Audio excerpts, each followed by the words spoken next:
আজকে আমি আমার অনেক পছন্দের একটা খাবার আপনাদের সাথে শেয়ার করবো, আশা করি আপনাদের ভালো লাগবে। তো থাম্বনেল আর টাইটেল দেখে বুঝে গেছেন যে আজকের রেসিপিটা কী হবে। আমার পছন্দের খাবারগুলোর মধ্যে হালিম হচ্ছে একটা। তো হালিম আমার অনেক পছন্দ, আর আমার মতো অনেকেই আছেন যারা হালিম খুব পছন্দ করে। আমার তো খুবই পছন্দ। তো আজকে আমি হালিম রান্না করব আর আপনাদের সাথে শেয়ার করব। ভিডিওটি দেখতেই থাকুন, আর প্লিজ রিকোয়েস্ট, ভিডিওটি না টেনে প্রথম থেকে শেষ পর্যন্ত প্লিজ দেখবেন। আসসালামু আলাইকুম viewers, village kitchen and cooking channel থেকে সবাইকে জানাই অনেক ওয়েলকাম। কেমন আছেন সবাই? আশা করি অনেক ভালো আছেন, সুস্থ আছেন। আমিও আলহামদুলিল্লাহ অনেক ভালো আছি। চলে এসেছি আরও একটি নতুন ভিডিও নিয়ে, আশা করি আপনাদের সবার কাছে ভালো লাগবে। আজকে আমি আপনাদের সাথে আমার খুব পছন্দের একটি খাবারের রেসিপি শেয়ার করব। আর আমি আজকে হালিম রান্না করেছি, আর সেটাই আমি আপনাদের সাথে শেয়ার করব। আর আমি আগেই বলেছি হালিম আমার খুবই পছন্দের একটা খাবার, আশা করি আপনাদের অনেক পছন্দ। আর আপনারা তারাই আমার ভিডিওটি দেখবেন যারা যারা হালিম পছন্দ করেন।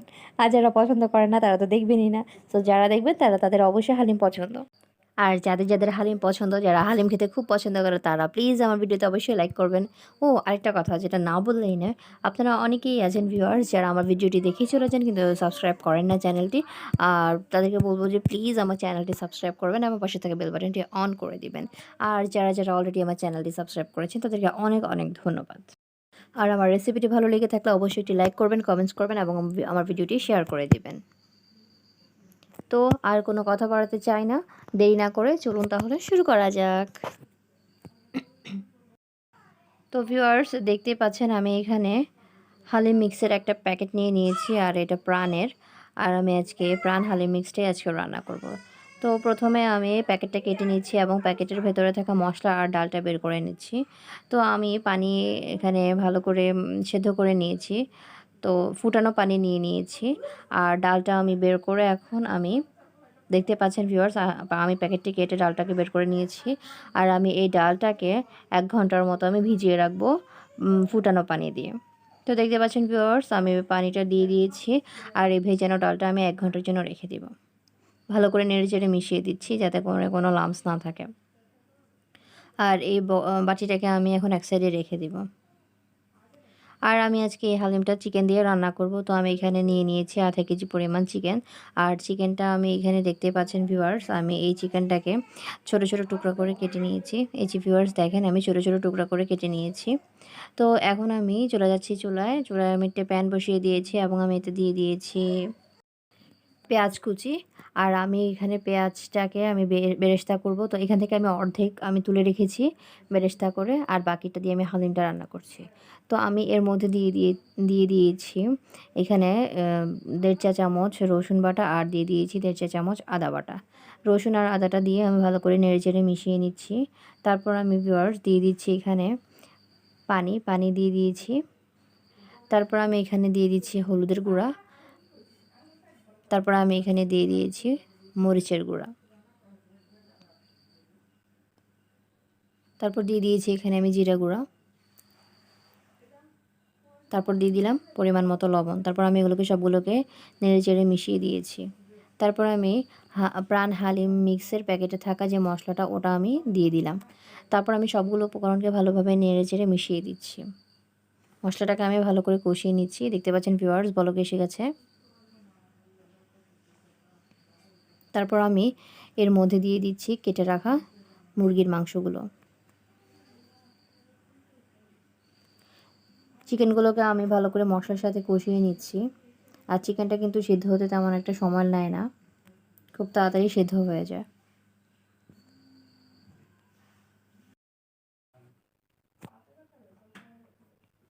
তো আমি ঢাকনা দিয়ে আরও বেশ কিছুক্ষণ সিদ্ধ করে নেব।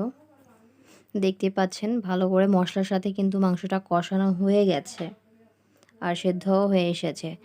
এই পর্যায়ে আমি দিয়ে দিচ্ছি ভিজিয়ে রাখা ডালগুলো, যেগুলো আমি আগে গরম পানি দিয়ে ফোটানো পানি দিয়ে আমি ভিজিয়ে রেখেছিলাম, সেগুলো আমি এখন দিয়ে দিয়েছি। আর আমি দিয়ে দিচ্ছি এতে পরিমাণ মতো পানি। তো দেখতেই পাচ্ছেন ভিউয়ার্স, হালিমটাতে বলক চলে এসেছে এবং পানিও বেশ খানিকটা শুকিয়ে গেছে। এটাকে আমি আরও কিছুক্ষণ রান্না করে নিব।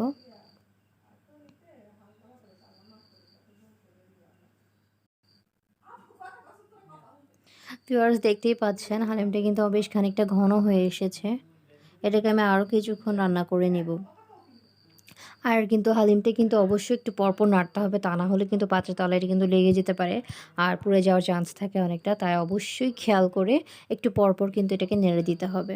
আর আমি এ পর্যায়ে দিয়ে দিচ্ছি সামান্য একটু গরম মশলা গুঁড়া, এলাচি, দারচিনি, লবঙ্গ, গোলমরিচ, এগুলো আমি গুঁড়ো করে রেখেছিলাম। তো এইগুলোই আমি দিয়ে দিয়েছি এখানে সামান্য পরিমাণে, প্রায় চা চামচের প্রায় 3 ভাগের 1 ভাগ।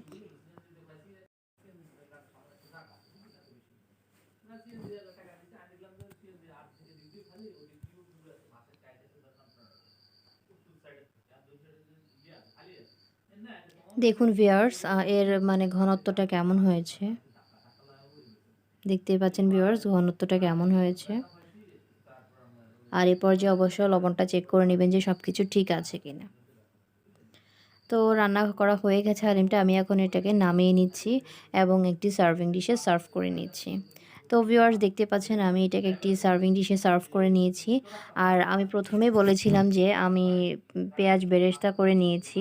তো সেই বেরেস্তা করা পেঁয়াজগুলো আমি এখানে উপরে ছড়িয়ে দিয়েছি আর দিয়েছি এখানে লেবু স্লাইস করা।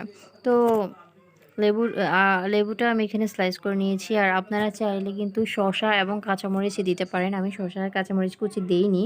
আপনারা চাইলে দিতে পারেন। ওটা দিলে এটার টেস্টটা আরও বেড়ে যায়। তো ভিউয়ার্স দেখতেই পাচ্ছেন কেমন হয়েছে এর ফাইনাল লুক।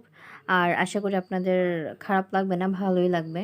আর এটা তো আমার অনেক পছন্দের খাবার, আর আপনাদেরও আশা করি অনেক পছন্দের খাবার। আর হচ্ছে যে আপনাদের পছন্দের খাবার দেখেই কিন্তু আপনারা ভিডিওটি দেখছেন, না হলে কিন্তু দেখতেন না। তো ভিউয়ার্সদের উদ্দেশ্যে একটা কথা বলবো, আপনারা অনেকেই আছেন যারা আমার ভিডিওটি দেখেন, দেখেই চলে যান কিন্তু আমার চ্যানেলটি সাবস্ক্রাইব করেন না। তাদেরকে বলছি প্লিজ ভিউয়ার্স আপনারা অবশ্যই আমার ভিডিওটি দেখবেন এবং আমার চ্যানেলটি সাবস্ক্রাইব করে পাশে থাকা বেল বাটনটি আর আমার রেসিপিটি যদি ভালো লেগে থাকে তাহলে অবশ্যই একটি লাইক করবেন, কমেন্টস করবেন এবং শেয়ার করবেন এবং আমার চ্যানেলটি সাবস্ক্রাইব করে পাশে থাকা বেল বাটনটি অন করে দিবেন। তো ভিডিওটি এতক্ষণ দেখার জন্য আপনাদেরকে আসলে অনেক অনেক ধন্যবাদ। আর আপনাদের লাইক কমেন্ট সত্যি আমাদেরকে আরও বেশি ইন্সপায়ার করে, আমাদেরকে আরও বেশি উৎসাহিত করে। তো প্লিজ ভিউয়ার্স অবশ্যই লাইক কমেন্টস অ্যান্ড শেয়ার করবেন। আর হচ্ছে যে আপনারা সবাই খুব ভালো থাকবেন, সুস্থ থাকবেন, আর হচ্ছে আমার জন্য দোয়া করবেন। আর আর কিছু বলবো না, সবাই ভালো থাকবেন। আল্লাহ হাফেজ।